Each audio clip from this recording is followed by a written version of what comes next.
Albert Einstein once said, everybody's a genius, but if you judge a fish by its ability to climb a tree, it will live its whole life believing that it is stupid.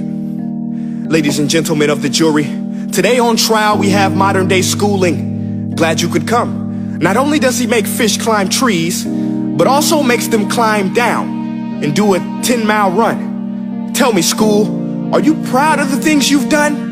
Turning millions of people into robots, do you find that fun? Do you realize how many kids relate to that fish swimming upstream in class, never finding their gifts, thinking they are stupid, believing they are useless? Well, the time has come, no more excuses. I call school to the stand and accuse him of killing creativity, individuality, and being intellectually abusive. He's an ancient institution that has outlived his usage. So, Your Honor, this concludes my opening statement, and if I may present the evidence of my case, I will prove it. Proceed. Exhibit A. Here's a modern day phone. Recognize it? Here's a phone from 150 years ago. Big difference, right? Stay with me. Here's a car from today, and here's a car from 150 years ago.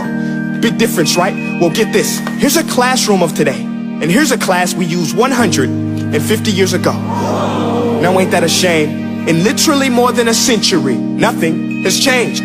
Yet you claim to prepare students for the future? But with evidence like that, I must ask, do you prepare students for the future or the past? I did a background check on you and let the record show that you were made to train people to work in factories, which explains why you put students in straight rows, nice and neat, tell them sit still, raise your hand if you want to speak, give them a short break to eat, and for 8 hours a day tell them what to think. Oh, and make them compete to get an A letter which determines product quality, hence grade A of meat. I get it. Back then, times were different. We all have a past. I myself am no Gandhi. But today, we don't need to make robot zombies. The world has progressed. And now we need people who think creatively, innovatively, critically, independently, with the ability to connect. See, every scientist will tell you that no two brains are the same. And every parent with 2 or more children will confirm that claim. So please explain why you treat students like cookie cutter frames or snapback hats, giving them this one-size-fits-all crap. Watch your language. Sorry, Your Honor, but if a doctor prescribed the exact same medicine to all of his patients, the results will be tragic. So many people will get sick, yet when it comes to school, this is exactly what happens. This educational malpractice, where one teacher stands in front of 20 kids, each one having different strengths, different needs, different gifts, different dreams, and you teach the same thing the same way? That's horrific. Ladies and gentlemen, the defendant should not be acquitted. This may be one of the worst criminal offenses ever to be committed. And let's mention the way you treat your employees. Objection. Overruled. I want to hear this. It's a shame. I mean, teachers have the most important job on the planet, yet they're underpaid? No wonder so many students are short-changed. Let's be honest, teachers should earn just as much as doctors, because a doctor can do heart surgery and save the life of a kid, but a great teacher can reach the heart of that kid and allow him to truly live. See, teachers are heroes that often get blamed, but they're not the problem. They work in a system without many options or rights. Curriculums are created by policymakers, most of which have never taught a day in their life. Just obsessed with standardized tests. They think bubbling in a multiple choice question will determine success. That's outlandish. In fact, these tests are too cruel to be used and should be abandoned, but don't take my word for it.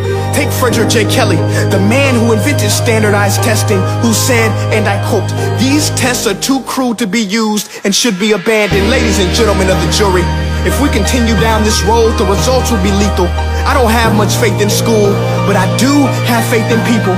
And if we can customize healthcare, cars, and Facebook pages, then it is our duty to do the same for education, to upgrade it, change it, do away with school spirit, because that's useless. Unless we're working to bring the spirit out of each and every student, that should be our task.